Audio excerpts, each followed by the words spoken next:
Bonjour et bienvenue sur IK News. Nous sommes en direct sur IK News. Comme vous le savez, on organise aujourd'hui un débat sur le déconfinement et le retour programmé de l'État français du gouvernement des enfants à l'école. Comme vous le savez, c'est un sujet d'inquiétude parce que de nombreux parents ne comprennent pas que les enfants doivent retourner à l'école pour le moment. Nous aurons sur ce débat plusieurs personnes, des parents. Nous aurons Pauline, Nicolas, qui est en ligne, que je vais rajouter. Nous aurons aussi Feriel, nous aurons Sonia, nous aurons aussi, en tout cas, M. Philippe Sorel, qui sera avec nous. Donc, pour le moment, je vois que nous sommes 5 en ligne. On va essayer de... Allez, je laisse mes invités se présenter. Donc, on va commencer par Sonia. On te laisse se présenter par l'élève. Oui, bonjour tout le monde. J'espère que tout le monde va bien. Ah bah oui, moi aujourd'hui je suis sortie faire du vélo. Parce que vu que je suis à la maison, pour pouvoir... On est en direct, du coup on est en direct. Moi je suis Sonia Motti, j'ai 2 enfants, donc de 7 ans et 4 ans et demi. Très bien. Alors Nicolas... Confiné, comme tout le monde, je vois Paris que Nicolas 15e. Il a laissé la parole aux femmes. Il a pas par là-bas. Après, on aura Pauline qui va parler. Je n'ai pas tout entendu, mais je pense que tu me demandais de me présenter également. Donc, Nicolas, papa de 2 enfants aussi, 5 ans et 3 ans. Donc, forcément bien concerné par la réouverture des écoles et ou des crèches, on verra. J'attends le suite avec impatience. Voilà, donc c'est un débat de parents, certainement, il y aura des enfants. Pauline, je vous laisse vous présenter à votre tour. Donc moi c'est Pauline, j'ai également 2 enfants, un de 10 ans et une de 4 ans. Donc celui de 10 ans est plus concerné que celle de 4 ans pour la réouverture le 11 mai, même si on n'est pas très sûr par rapport au fait qu'on soit en Île-de-France. Exactement. Donc, en tout cas, on va dire que pour le moment, rien n'est définitif. Malgré tout, les parents s'inquiètent, c'est normal. Je rappelle juste une précision. Le gouvernement va donner mardi le plan de déconfinement. Donc, au mardi, l'État français va proposer, en tout cas aux Français, ce plan de déconfinement. Je voulais aussi préciser sur ce débat que le conseil scientifique, vous savez que Macron a nommé un conseil scientifique.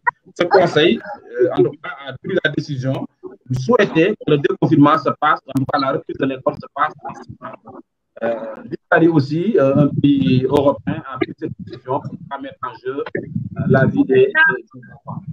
Alors, on va commencer par Sonia. Sonia, quel est ton avis, toi, par rapport à la reprise? Ou pas pour que les enfants retournent à l'école?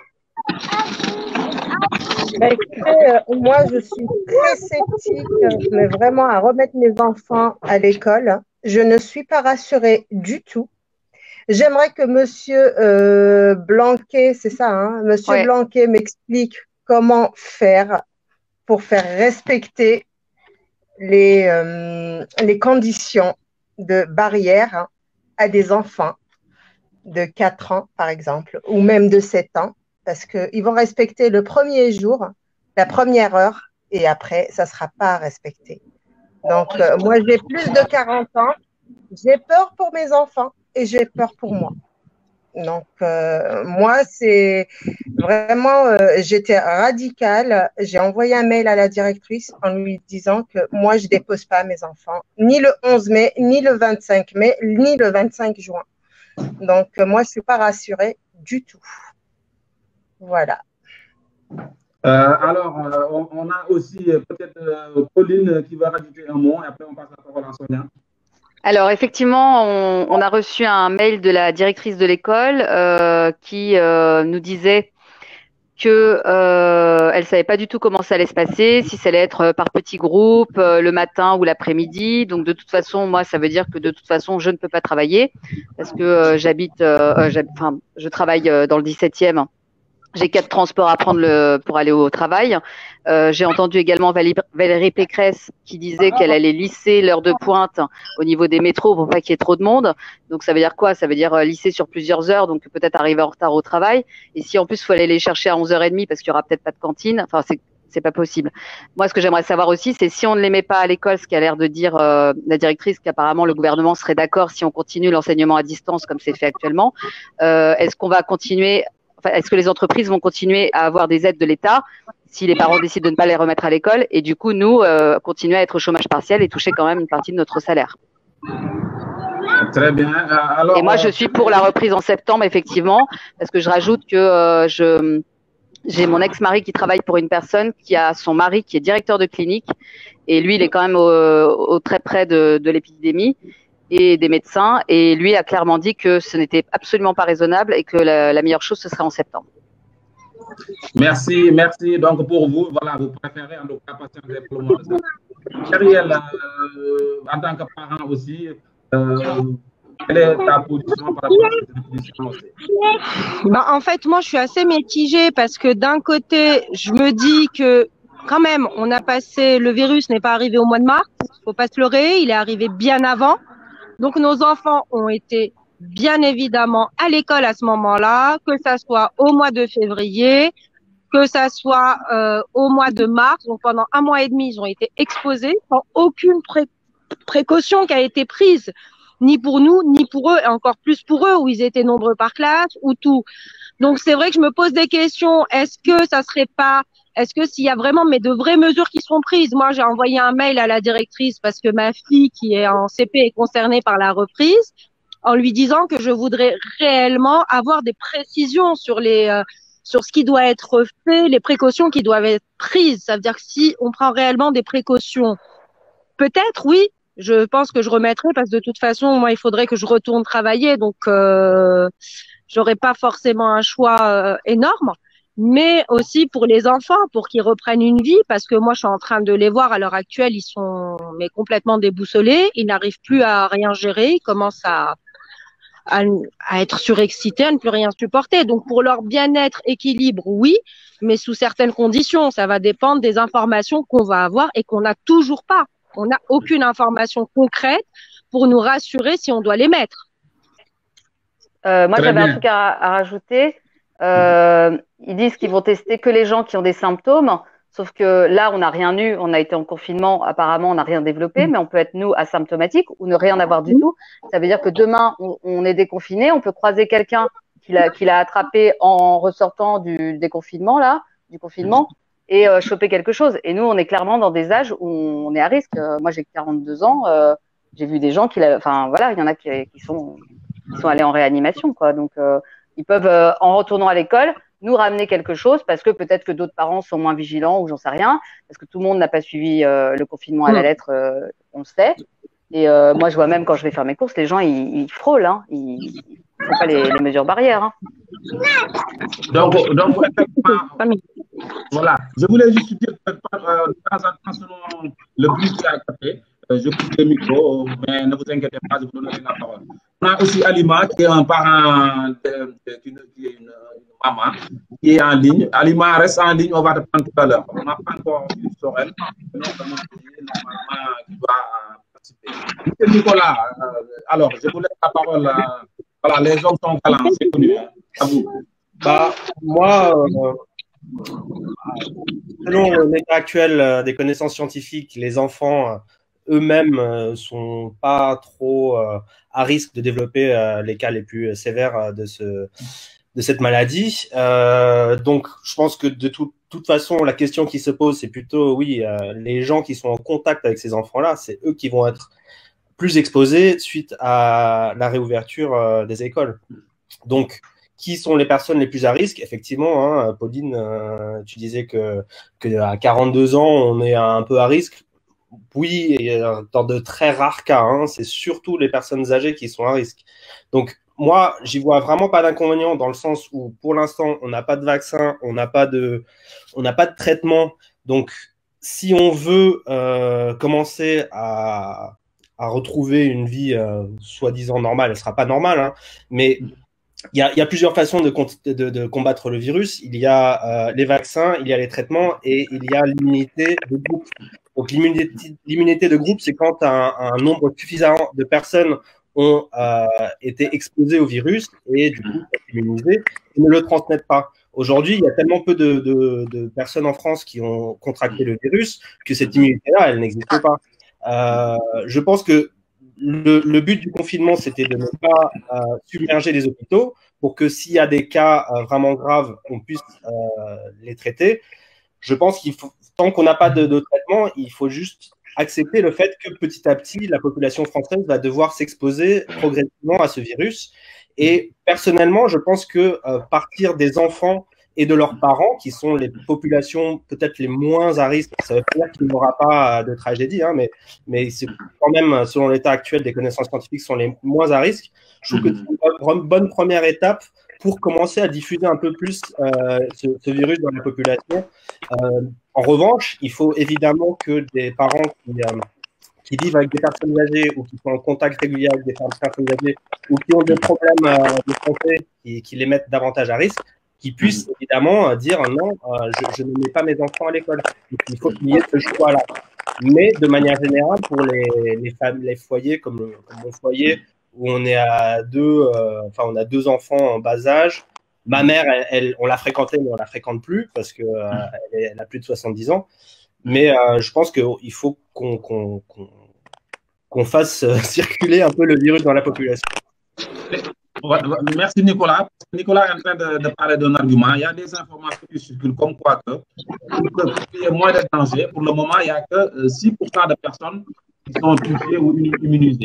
Donc, il faut que la population, 80% soit touchée. Il y en a des arguments qui passent comme ça. Ce qui veut dire que pour le moment, nous sommes en France à plus de 20 000 morts. Il faut qu'il y ait 200 000 morts pour qu'il y ait moins de danger de la population. C'est des arguments. Moi, je réponds des arguments. On a Alima. Alima vient de nous rejoindre. Alima, bonjour. Ton écran, il est un peu à l'envers. Je ne sais pas si vous pouvez le... Vous m'entendez, Alima? Mais on va vous laisser la parole. Alima, bonjour. Tu m'entends? Bon, peut-être elle est figée. Ouais, elle est figée. Alors, donc, on va continuer le débat. Donc, vous avez compris la thèse de Nicolas. Apparemment, bon, Nicolas serait pour quand même le retour de la classe.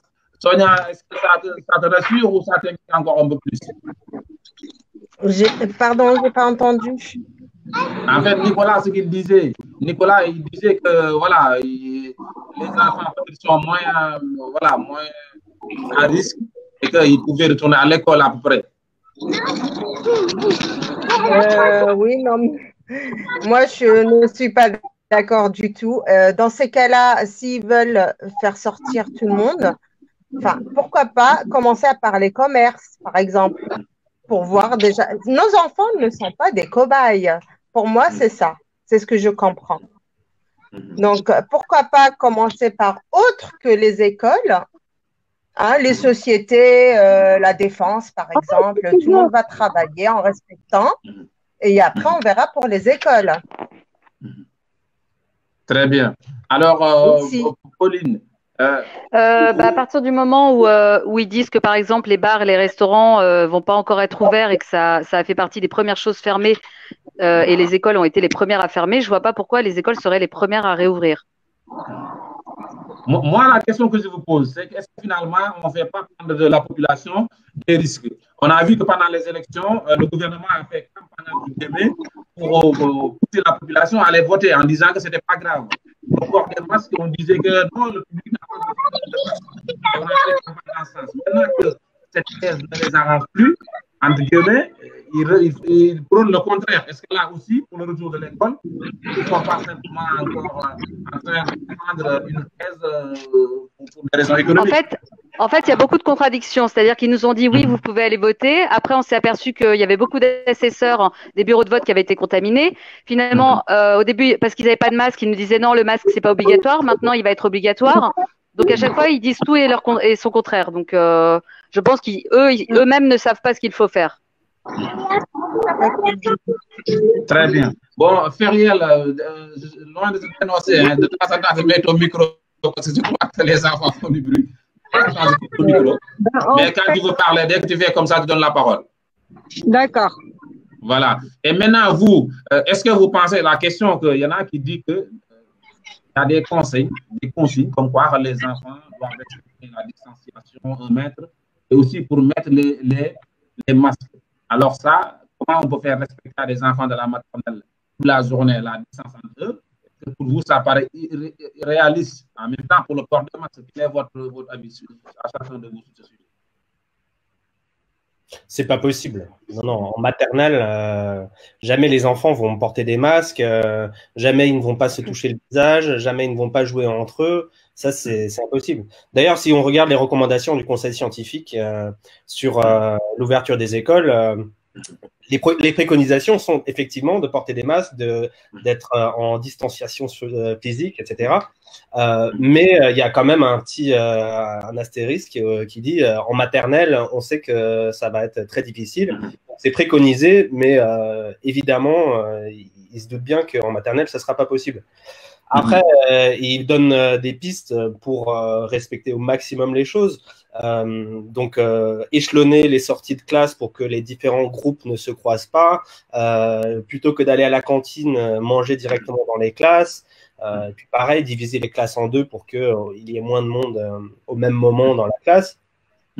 Ce sont des façons de faire respecter un minimum les choses, de limiter la casse, j'imagine. C'est pas idéal, nous ne sommes pas dans un monde idéal. Est-ce qu'il faut quand même essayer de faire les choses au mieux, ou est-ce qu'on bloque tout en attendant le vaccin ou le traitement, où on n'a aucune date là-dessus, quoi. Et moi, personnellement, je ne peux pas travailler parce que je m'occupe des enfants, parce que ma femme, elle est en réanimation. Elle travaille en réanimation. Très bien. Pauline, je vois que Pauline lever la main. Sonia, excuse-moi, juste après Pauline, je donne la parole. Moi? Oui, Pauline, allez-y, Pauline. Le vaccin, apparemment, il y en aura soit jamais, soit peut-être en 2021 ou je ne sais pas quand. Donc oui, il faut qu'on reprenne une vie normale, mais je ne vois pas comment on peut faire l'école par petits groupes, parce qu'il y aura forcément des élèves qui n'iront pas à l'école, donc forcément des parents comme moi qui vont devoir rester à la maison et donc ne pas encore retravailler. Et après, pour le masque, moi, j'ai réussi à faire porter un masque à ma fille de 4 ans. Sur un trajet pour aller chez son papa. Maintenant, toute la journée, c'est pas dit qu'elle le garde. Moi-même, quand je fais l'aller-retour, franchement, j'étouffe. À marcher comme ça, à faire un effort physique et avoir le masque, c'est vraiment fatigant. C'est pas naturel. Et on va devoir le porter tout le temps, tout le temps, tout le temps. Je vois pas non plus comment ils peuvent faire. Dans les restaurants, je veux bien, ils peuvent mettre une table sur deux, machin, mais je connais des petits bars où je vois pas comment ils peuvent faire la distanciation d'1 mètre. Enfin, je vois pas comment ils peuvent réouvrir. Les plages, c'est pareil. Et je pense que pour l'école, il faut prioriser les élèves qui ont décroché. Par exemple, moi, je sais que le professeur d'Arthur, qui a 10 ans, le professeur disait que sur 24 élèves, il en avait peut-être 9 dont il n'avait aucune nouvelle. Donc, vraiment prioriser les élèves dont ils n'ont pas de nouvelles, qui n'ont pas fait de suivi scolaire depuis le confinement. Et effectivement, dans les milieux ruraux où il n'y a pas énormément de bornes Wi-Fi, on a vu des élèves même en secondaire et tout qui avaient beaucoup de mal à se connecter pour avoir leur cours et qui mettaient 3 heures à télécharger un document. Je pense que ces élèves-là, en priorité, oui. Mais déjà, l'Île-de-France, c'est même pas dit parce qu'on est le deuxième foyer le plus gros en France. Et il disait qu'il n'y avait que 12% de l'Île-de-France qui était touché, donc c'est très peu. Voilà, moi, ce que je voulais dire aussi, Sonia, tu prends la parole quand tu veux. Ce que je voulais dire, c'est aussi que moi, depuis le déconfinement, je travaille. Ce que j'ai constaté, c'est qu'avant que le gouvernement parle ou propose l'idée de retour à la normale le 11 mai, le trafic, le métro, c'était calme, il n'y avait personne. Mais depuis quelques jours, les gens, tu ne peux pas respecter les 1 mètre de distanciation sociale. Ils commencent, en tout cas sur la ligne 13, ils commencent à avoir du monde. Maintenant, la question que je me pose, le 11 mai, ça veut dire qu'il y aura plus de monde. Les professeurs, les parents, ils prennent les transports pour aller travailler. Donc, ça veut dire que les professeurs même vont prendre des risques et venir passer toute la journée avec nos enfants. Donc, Sonia, qu'est-ce que tu penses de ces risques-là? J'ai pas entendu ta question. Qu'est-ce que tu penses des risques que le professeur, il prend les transports, il peut être malade, il va passer toute la journée avec ton enfant? Ah bah c'est clair, ça c'est un risque aussi parce que et il y en a pas mal en fait qui vont prendre les métros, les bus. Si son mari travaille à l'école ou les parents, par exemple, Nicolas, sa femme a priori a travaillé à l'hôpital. Donc les enfants c'est des porteurs de virus et ça va bah voilà, ma fille elle va jouer avec sa fille par exemple. Et pourquoi pas, enfin, et peut-être que voilà, ça peut se propager facilement et moi, ça ne me rassure pas du tout, ni Merci par rapport beaucoup. aux profs, ni par rapport aux parents. Donc, Très bien. Pauline, excusez-moi. Donc, tous, je vous dis que nous avons M. Philippe Sorel qui vient de nous rejoindre. M. Philippe Sorel, c'est le président de Montpellier Méditerranée Métropole, en même temps maire de Montpellier. Merci à vous vraiment de nous Bonjour à tous. donner ce privilège. Bonjour à tous. Bonjour. Très simplement, d'abord, merci pour votre invitation. Et puis, vous dire que moi, je suis extrêmement. Je considère que la rentrée des classes le 11 mai, c'est très déraisonnable. Parce que rien n'est prêt. Il n'y a pas de politique globale de santé publique. Et faire entrer les enfants dans ces conditions-là, il faudra vraiment que le Premier ministre, mardi, puisse donner des garanties sur la préservation de la santé pour les parents, les enseignants, les personnels, les enfants et tout ce qui gravite autour de l'école. Voilà le positionnement que je tiens. Et s'il faut aller jusqu'à m'insurger davantage, je le ferai parce que j'avais déjà pris cette position avant le premier tour des municipales.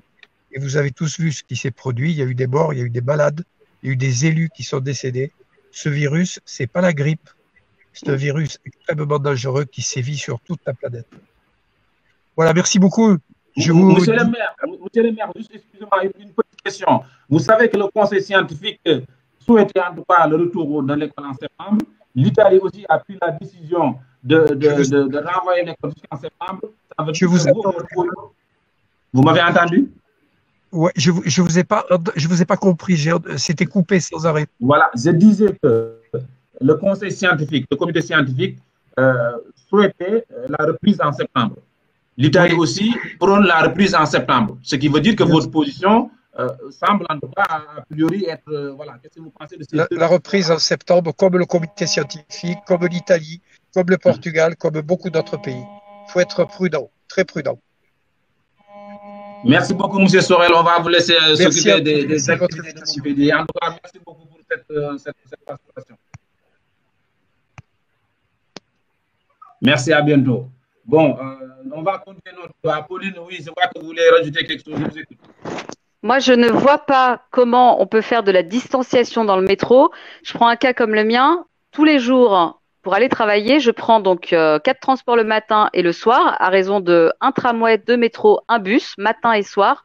Je ne vois pas comment je peux éviter des risques, sachant que, en plus, là, on va arriver vers les beaux jours, donc on va avoir les bras nus. Il y a des gens peut-être qui vont me coller le bras. Ça veut dire quoi? Qu'il faut que j'arrive au boulot, que je me lave les bras, en plus des mains, etc. Enfin, ça va être un enfer. Je vois pas comment ils peuvent faire ça dans le métro. C'est impossible. Hein. Vu le nombre de gens qu'il y a, déjà en temps normal, c'est pas possible. Alors, entre Feriel et Nicolas, est-ce qu'il y en a un qui va rajouter un mot? C'est ce que vient de dire aussi le maire de Montpellier. Moi, je reste un peu. Je mets un bémol par rapport à ce que j'ai dit. Hein. Moi, je reste plutôt pro ouverture des écoles et exposition petit à petit de la population à ce virus. C'est comme ça qu'il va falloir faire. Je pense qu'on n'a pas vraiment d'autre choix pour le moment. Après, évidemment, les établissements doivent jouer le jeu. L'État, les municipalités doivent fournir un maximum de gel hydroalcoolique, de masques, de moyens pour permettre de nettoyer au maximum, que ce soit les bâtiments publics, les écoles, etc. Et il faut que tout le monde soit sur le pont, qu'on fasse les choses progressivement et pas que tout le monde se mette à travailler en même temps, que tous les élèves aillent à l'école en même temps. Il faut échelonner les choses. Il va falloir réorganiser un peu les plannings, les emplois du temps de tout le monde pour éviter de se retrouver au même endroit au même moment. Donc, il y a toute une organisation à faire. Voilà. Et il faudra le faire. Et ça va certainement être assez cacophonique au début. Je ne vois pas comment ça pourrait être autrement. Mais on s'adapte, on avance, on ajuste. Et il faut rester optimiste. Et malgré tout ça, je reste optimiste. Et pourquoi pas le mois de septembre et refaire tout ça, mais à partir du mois de septembre. C'est ça, en fait.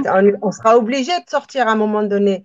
Mais un mois, c'est rien. Un mois, le mois de juin.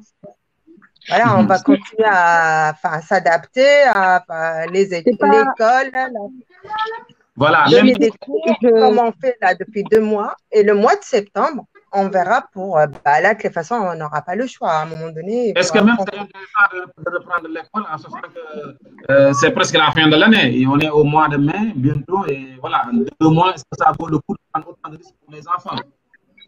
Excusez-moi, moi je pense que ça vaut le coup pour les enfants parce que les profs, même si on les fait travailler, on leur envoie quelque chose, ils ont besoin quand même de faire un point avec les enfants, de savoir où ils en sont. De un, il y a l'équilibre de nos enfants. Dans tous les cas, le virus, il va pas partir. Maternelle.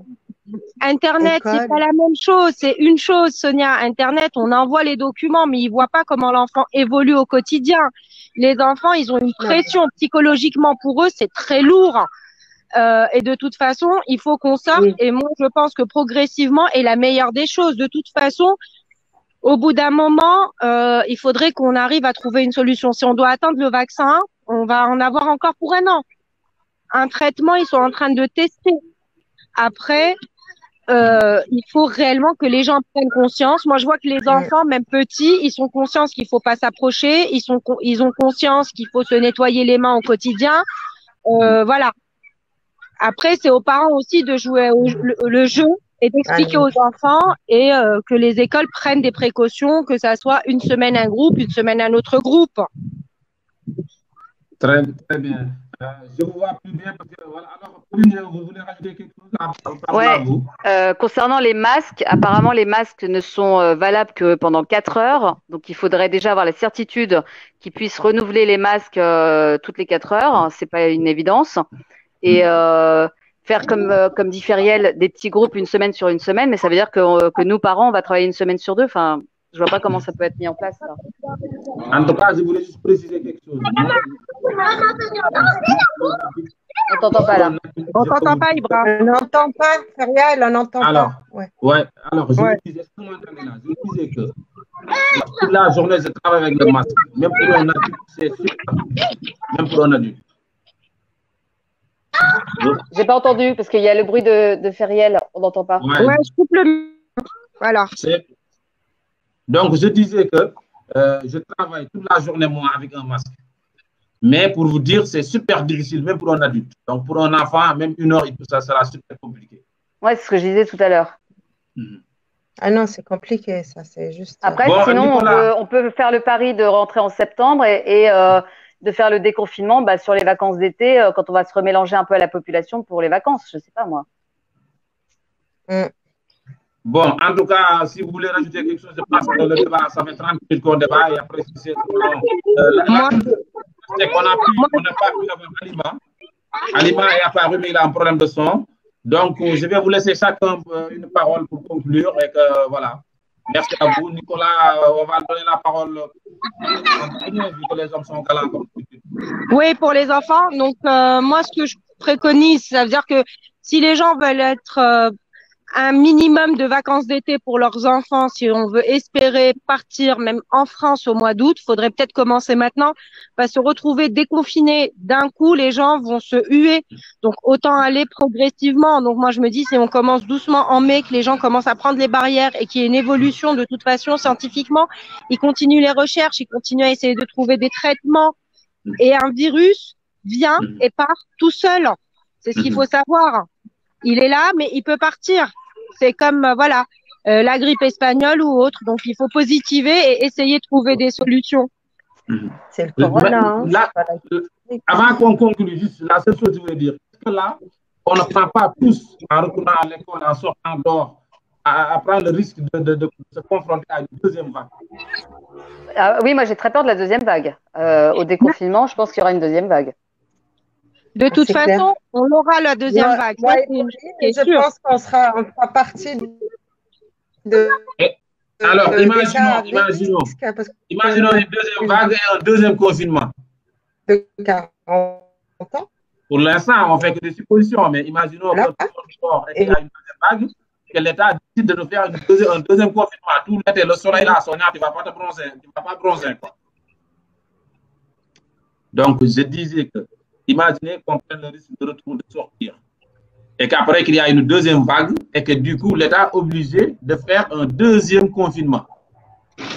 On sera obligé de le faire, le deuxième confinement, si on est obligé, mais au bout d'un moment, il faudrait que l'État prenne ses précautions et que les gens se responsabilisent, tout simplement. Ne plus, mais les gens peuvent se responsabiliser, les parents adultes, mais là, on parle d'enfants. 3 mais les ans, 4 ans, comment tu veux les responsabiliser? Tu peux écoute, pas. moi, je vois l'exemple, moi, ma Mais fille. le virus va commencer à se propager à partir de là, à partir de l'école. L'école, c'est l'endroit le plus à risque de propagation de virus et de microbes. Et je sais pas, c'est ça en fait moi, rien ne me rassure au jour d'aujourd'hui. Hein. En tout cas, oui, Mais en fait, on a l'impression qu'ils veulent déconfiner uniquement pour des raisons économiques, parce qu'effectivement, on va droit dans le mur financièrement si on continue comme ça, mais au détriment justement de la santé, parce que là, ils sont obligés de faire un choix, tout comme les soignants devaient faire un choix entre une personne de 70 ans et une personne de 40 ans à sauver. Bah là, ils font un choix entre l'économie et la santé. C'est vrai que finalement, cette petite colline, c'est vrai, parce qu'on a l'impression que l'État est en train d'enclumer le marteau. Les raisons économiques, la pression du MEDEF et en même temps le besoin de. Voilà, mais il ne faut pas que l'État aille contre le conseil scientifique. Si le conseil scientifique déconseille de reprendre maintenant, bah, il faut l'écouter, comme ils ont fait depuis le début. Voilà. Et eux, souvent, ils sont pas, la majorité, ils ne sont pas d'accord pour la reprise. Ils disent que on va laisser la parole à mais c'est trop tôt. On va laisser la parole à Nicolas, le pauvre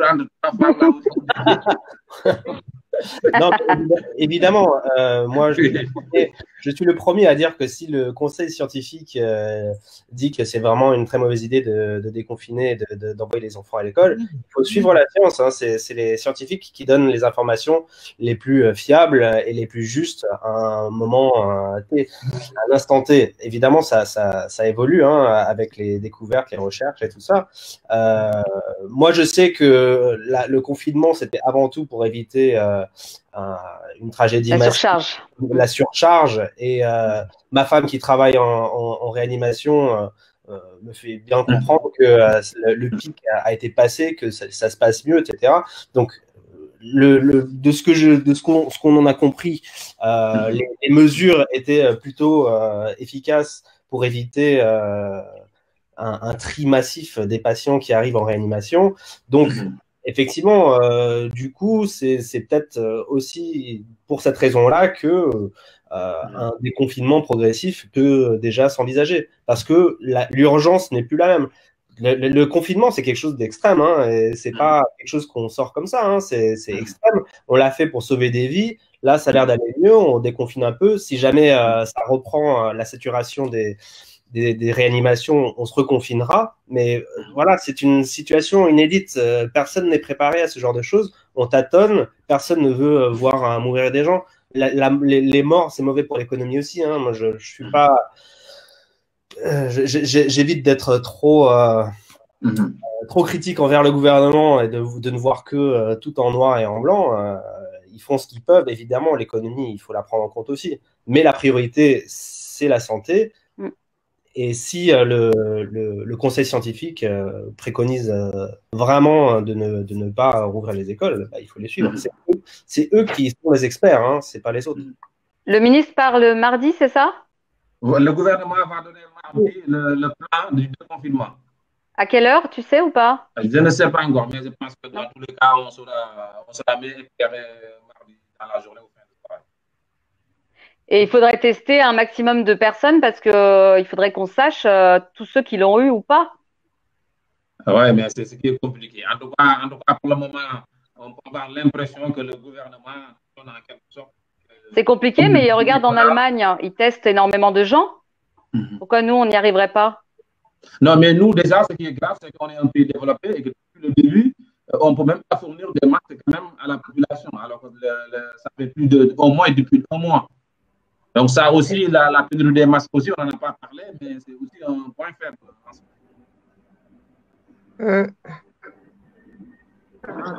Bon. Il faudrait peut-être qu'il y ait une solution, mais c'est vrai que le test massif, c'est la seule option pour essayer de confiner les personnes positives, sachant que moi, les échos que j'ai eus, c'est que même 20 jours après s'être remis, quand on est atteint, on est encore positif. Plus de 20 jours après, il y a des personnes un mois après, quand on les reteste, elles sont encore positives. Donc, est-ce qu'une personne testée positive 15 jours, ça suffit? Moi, je mets un point d'interrogation. Et une personne qui est guérie, est-ce qu'elle peut encore transmettre le virus après? On sait, moi, je connais quelqu'un qui a été contaminé, qui s'en est remis, qui a été retesté 15 jours après, qui était toujours positif, qui allait mieux, qui revivait normalement, qui était seulement très fatigué. Retesté un mois après, en fait, encore 15 jours après, il était encore positif. Donc, il pouvait retransmettre. Il pouvait encore transmettre, sachant que lui, il n'avait plus de symptômes. Il en avait eu, il a été confiné 15 jours. Au bout de 15 jours, retest, toujours positif. Au bout d'un mois, toujours positif. Là, il attend encore 15 jours pour refaire un test pour savoir s'il est encore positif.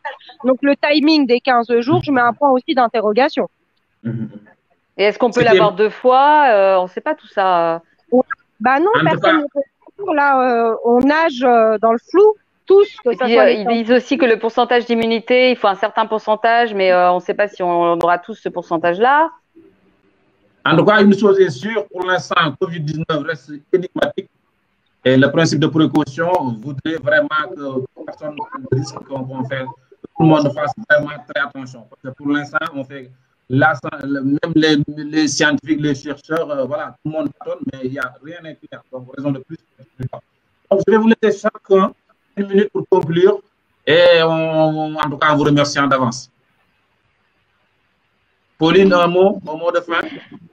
Écoute, moi, oui, si toutes les conditions, masque à changer régulièrement, test pour savoir si on l'a eu ou pas. En fait, ceux qui l'ont eu pourraient ressortir et ceux qui l'ont pas eu, resteraient confinés. Enfin, je sais pas, voilà, un truc comme ça. Sonia, un dernier mot?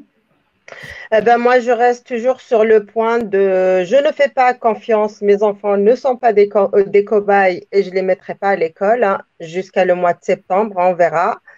Ça, je ne vais pas changer mon avis. Je souhaite beaucoup de courage à la à la femme de Nicolas. Oui. Et bonne santé à tout le monde. Merci Sonia. Alors, Nicolas, tu laisses le dernier mot?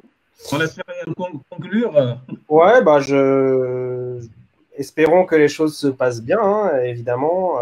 Moi, je pense que le plus important, c'est juste de saisir qu'une société n'est pas homogène et qu'une mesure ne s'applique pas à tout le monde de la même manière. Et s'il y a des gens qui ne veulent pas envoyer leurs enfants à l'école, il ne faut pas qu'ils soient obligés, évidemment.